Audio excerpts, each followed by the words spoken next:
Hello, everyone. Welcome back to another episode of whatever this is. This is me, Hussein Johari, joined by my friend Hatim.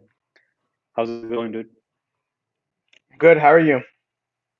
Good, bro. Uh, just a background update for anyone who's new to this. Hatim and I, we were pretty close in college, and we've lost touch over the last couple of years since I left America.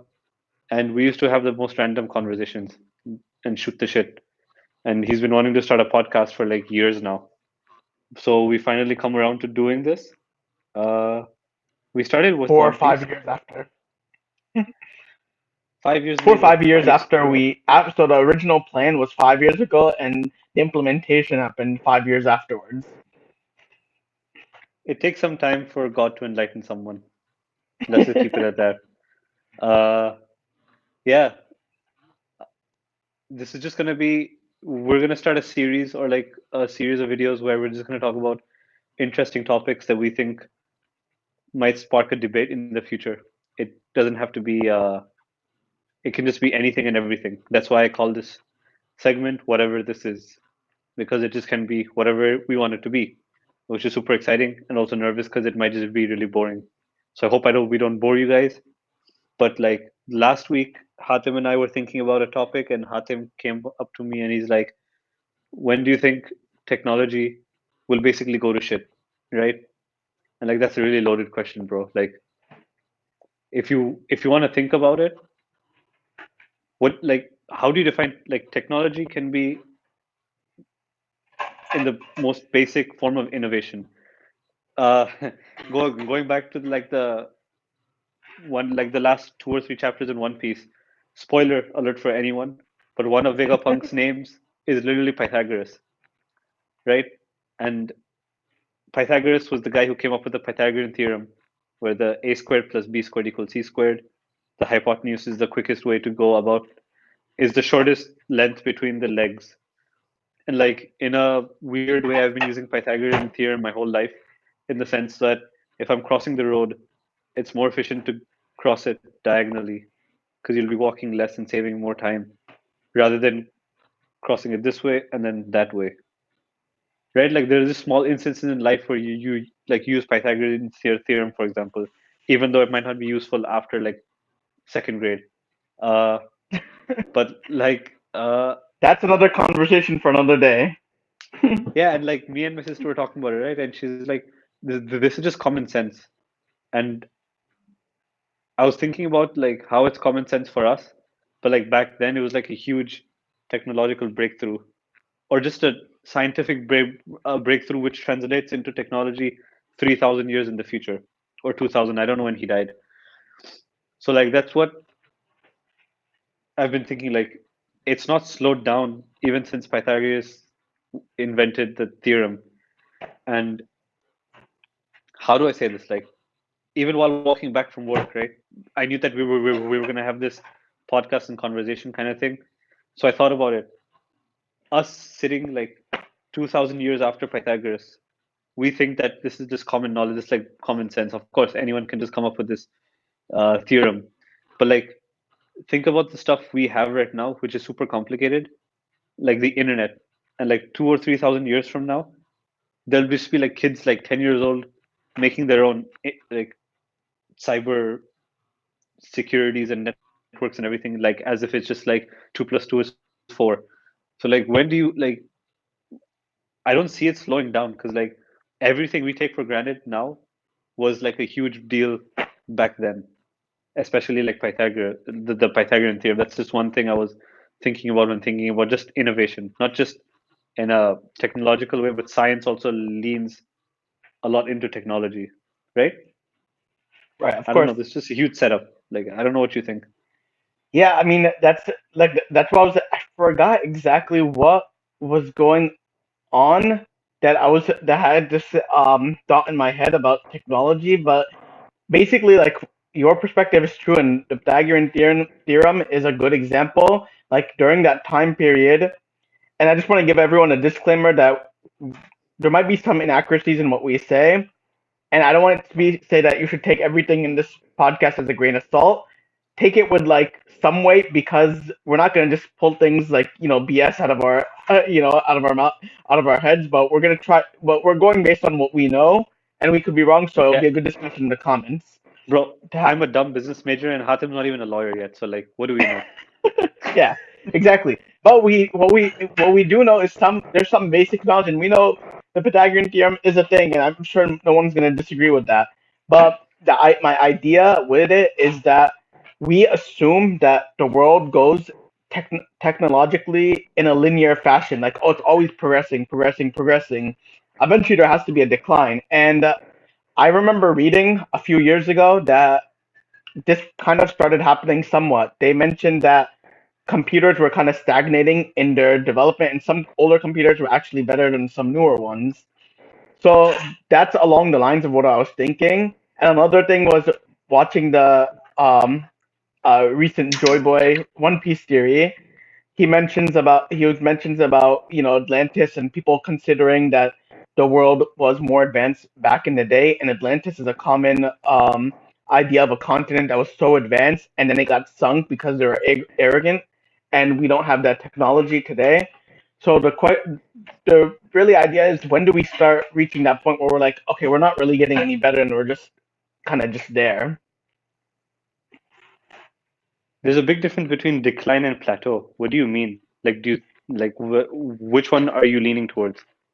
Uh, I would say both, and I can for my argument, I agree plateau is not the same as decline, but plateauing is also not progression either. There's no increase, like if it's not going from B to A, increasing the grade. You're literally just staying the same, so you're not really developing, which is made But where decline technological is B to C, but like decline is going from B to C. You're saying B to A is yeah. progress. If it's not B to A, then it's decline, right? Like, Yeah, I guess what's the yeah, I difference? get I get what you mean. So I'll give them for this podcast. I'll keep both as you know, give them both weight because, in my opinion, both of them then can be pretty much just as bad. I mean, I would just popping in my head like one example of decline would be that we start having changes that are just superfluous for the purpose of being different. For example, let's say um, we change our TVs are like rectangular, correct? And we just start making circular TVs, but they don't create Curved, an actual, well, not curve, but curved like I TV. mean like actual like a circle, Okay. like an actual circle TV, and it doesn't provide any additional benefits of watching TV. It's just different for the sake of change. I would consider that a decline. Like it's getting worse. Yeah, the perfect example for this, and I've been thinking about this for like years now, is smartphones, right? Like, where have we gone from smartphones? The biggest breakthrough was from BlackBerry, physical keyboard, to iPhone, touchscreen, stylus to touchscreen. That was the biggest exponential leap. Then after that, started to plateau. Then people started doing like, okay, OLED screens, higher quality, focusing more on the quality of the internals. Then after that, you're like, okay, we have like 4K screens. Now what do we do? Then they're like, okay, let's remove all the bezels. They pushed the bezels as far as possible. Then iPhone came up with the notch, and some do the cutout, the pill. Then after that, it's still been stagnating. Like, you can get a good quality smartphone for like 400 US dollars nowadays, which is still like pretty cool for the benefits you get as compared to like if you were to take the today's smartphone and put it 15 years ago, there's been a huge increase, right?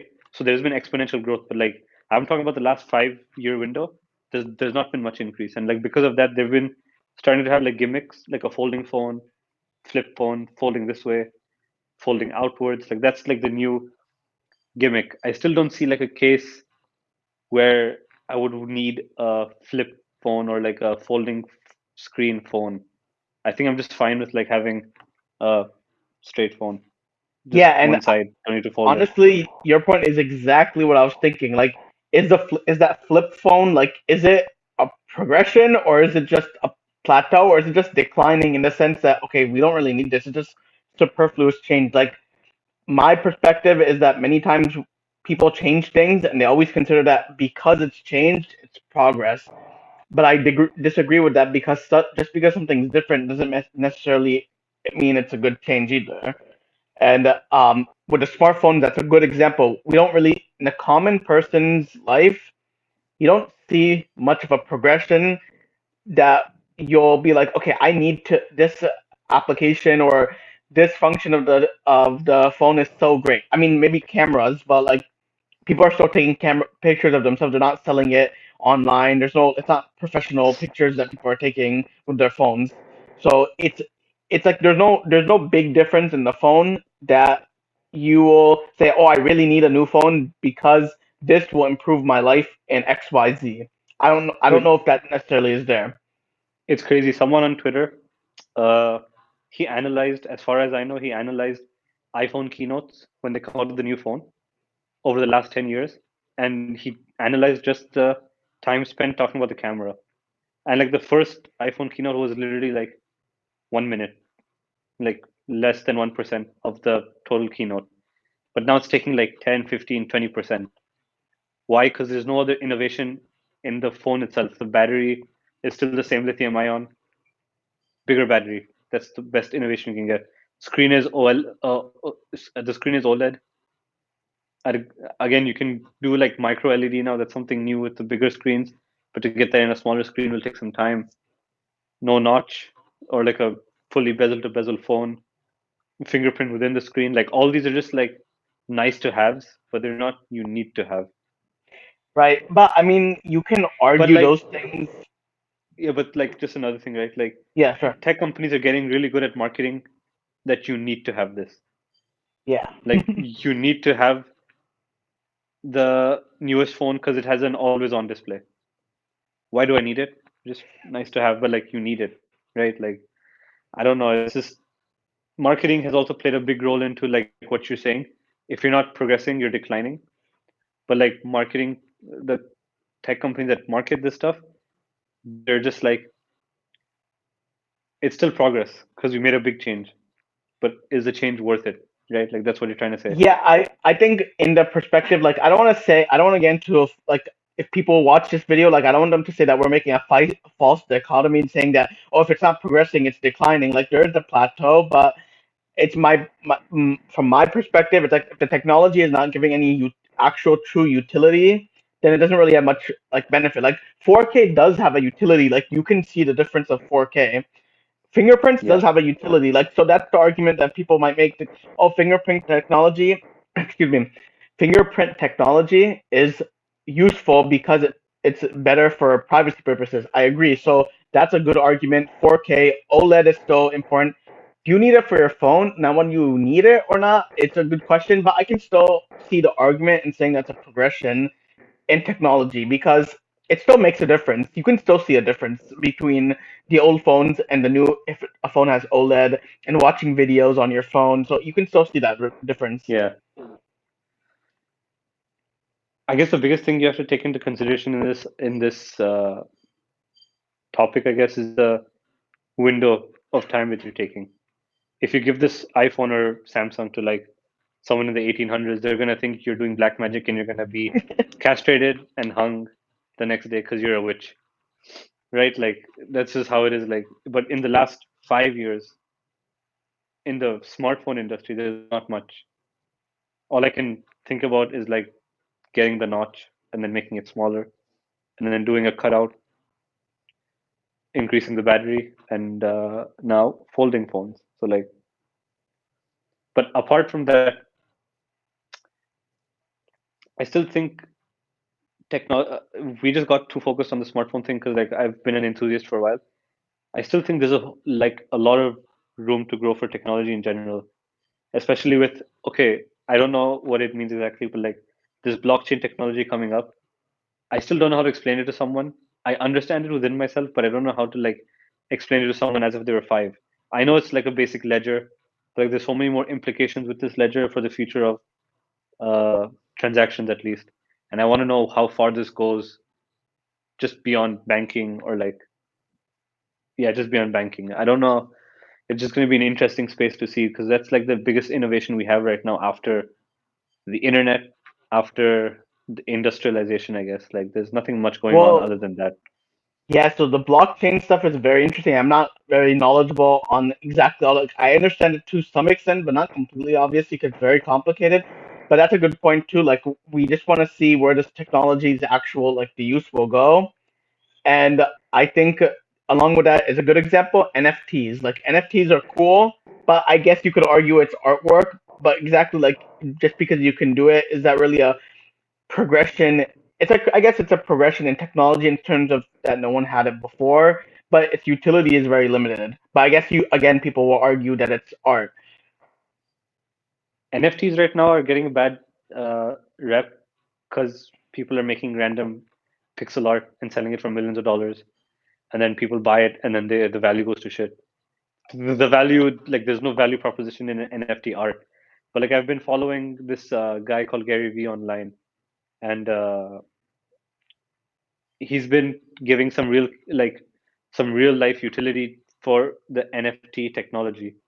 Like, I don't know how it exactly works, but like there could be, for example, there's like a rapper, Drake, DJ Khaled, Eminem, whoever.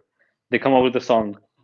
They let you, uh, they basically put that song out in a form of an NFT, where there's a there's a payment structure within NFTs where it's much easier for artists to get royalties without having the need of a record or like a music label. So they cut out a lot of the middle men in the scenario. Or what was another example? A very basic example could be like when you buy something from a store, your receipt won't be like a paper printed from the printer. It'll just be like an NFT sent to you on the blockchain. And that could be like a proof of purchase for that item. And then let's say you're like an influencer and like you can sell that NFT and make money. Then that goes into the art part, the very specific niche part, which I still think like 99% of all NFT art will fail in the coming decade. But like that's just why it's getting a bad rep because like people haven't understood the full capability of NFTs, and neither have I, which I really want to learn more about in just business aspects, right? Like it just might be something interesting to incorporate within anyone's business. Yeah, and maybe we could have an episode on that too. But that's interesting stuff. But again, let's here go to even another technology I'm thinking of, cars. Cars right now, like we have, Uh, like there is progression, but the thing is, the world is a copycat place, right? So until Tesla gets the full electric, no one's thinking about, oh, like let's get full electric. We had hybrid cars.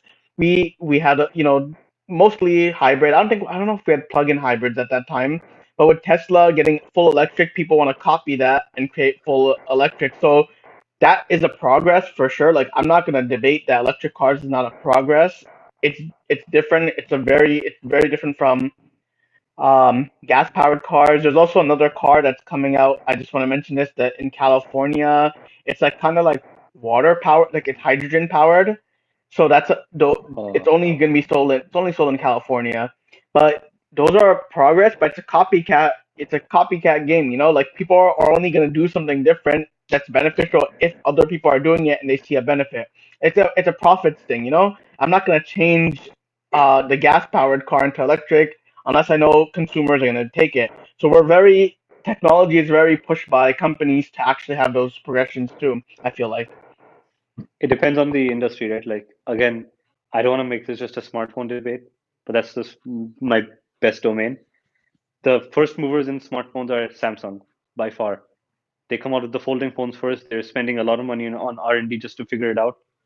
And even before they had like the Galaxy Note with the stylus, and like they've just been. I think Yeah. they've discontinued the Note for now, or like they've just made it into one line or something along those I lines. think they made it into one line. I think I saw something about that making it into one line.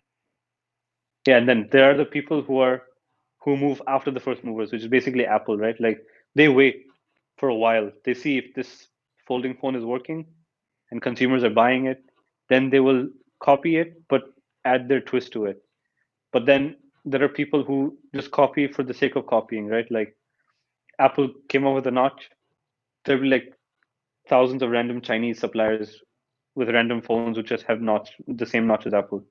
So it's probably the same in the car industry, but I think cars are more interesting because Tesla is a startup, and like I feel like if at the time any of these other big uh, powerhouses like Volkswagen, Toyota, Honda, if at any time they wanted to like ramp up EV production, they could just do it in like half the time as Tesla because they have the Yeah, resource. they have the resource. I mean, right now there's like there's a shortage because of the chip, but um, that's a whole different issue.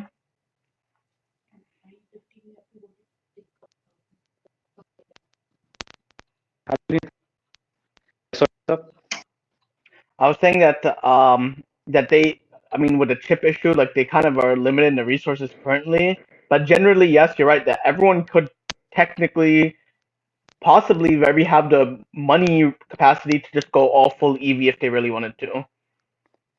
Yeah, But they still see a market for the gas. Now, again, like going from gas to electric, you would, I guess, again, that's where the argument, like, what factors you want to consider the going back, like, just making sure it's tied in for the viewers to that. We're still talking about the progression and plateauing. Like, that progression is still, we're just saying that that progression is controlled by a lot of large companies to decide what they think will make them money in the end of the day. Because they have the patents, they have the money, they have the resources to actually, make these things. One thing that I would say though, when we're talking about decline, full decline, we mentioned a few things that are not dangerous, but like nuclear war or like some kind of big warfare, I would say it's probably like that. Most likely we would get that steep decline of like, yeah, things are going pretty bad. I think we can Or have a like mini environmental future. disaster too. I think we can just have like a mini future, like why other industries like the classic one of Netflix, people who don't you know actually die. There's will be a point for when Volkswagen is and we they probably lose a lot of market share and eventually just collapse. So that could be another interesting case. I'm gonna cut it short, like coming up to like 2 minutes. We both have. Sorry, you're cutting off a lot, so I can barely hear you right now. Hello. Yeah, I can hear you like now, but you're cutting off a lot before. I mean, it's 20 minutes. We have a lot to do right now. We just want to have like a short conversation on this. I think it's opened up a lot of conversation as well. Let us know if anyone watching the comment what you like dive into, or if you have other discussion points we will with you. Sure. Yeah, and I do want to add though too that this I hope like this discussion, it's there's still a lot we could still talk about, but maybe we could do a part two if we feel like in the future. But like just to open up the conversation versus saying that we're answering all the questions because we really don't know, and it's just a thought of what and just for people to get these questions of the the purpose of technological progression. What is really technological progression? Is it just a change? Does it have to have a utility, like actual value change? Or is it just something different, like aesthetically changing that makes it progress? What's a plateau? Like, what are we identifying as a plateau? Like, I hope any viewers get that benefit from this conversation, Yeah, and maybe can hope, we might and again make another comment. video. Yeah, we Like, can make another video too. uh, yeah, this this is your host Hussein, signing out.